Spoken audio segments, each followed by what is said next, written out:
Hey guys, another question I'm getting asked a lot is EMCs. Do I need to still get an EMC? Do I still get paid more than $2,500 if there is an EMC? Nothing has changed regarding EMCs. You need to get an EMC if your patient wants to collect more than $2,500 from their PIP insurance company. I definitely 110% recommend. I own MRI centers. Do not work with an MRI center to do your EMCs. They are getting sued by the big insurance companies for doing EMCs. The allegation is, hey, what does a marketing person say? Hey, send me your MRIs and I will get you an EMC, right? So instead of, hey, send me your MRIs and I'll give you $200 per MRI, which we know is illegal, they're saying, hey, send me your MRI and I'll give you $7,500 in insurance money. That's a way better deal, right, than $200 per scan, which we know is illegal. So again, the big insurance companies are going after these MRI centers that are telling people, send me your MRIs and I will get you an EMC. I will get you $7,500 in coverage. Do not work with those MRI centers, and I'll tell you why.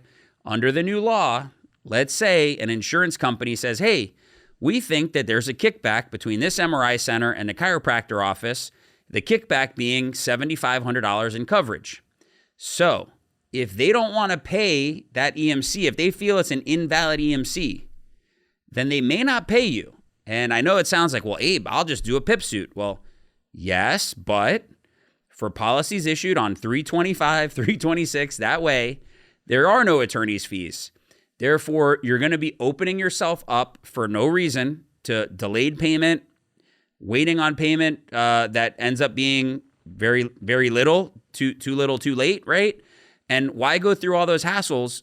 Send them to a medical doctor that's going to evaluate the patient in person and is going to say, hey, based on my evaluation of this patient, I think there's an EMC. Also, I highly recommend that you use multiple EMC companies. And the reason being is certain insurance companies, okay, that rhyme with snake harm, okay? Certain insurance companies are going after clinics that have a single EMC doctor doing all of that person's work. So, for instance, I've seen several clinics sued or threatened to be sued because the insurance companies are saying, oh, why does this one doctor get all of these examinations? They give you, every time that they examine one of your patients, they provide an EMC approval, right? They say that the patient has an EMC. And so my recommendation is to work with several different EMC companies, at least two, maybe more. Don't just work with one, because what the insurance companies are saying is, oh, there's something going on here. They're in cahoots with each other to get $7,500. And the legal argument is that it's a kickback. You know, just like I said, don't send MRIs to a center that does EMCs as part of their MRI report. Don't just work with one MRI center because with one EMC company, because the insurance company will say, oh, that EMC company is guaranteeing an EMC in exchange for billing PIP for the exam, evaluation, whatever testing they do. So make sure you're working with multiple EMC companies.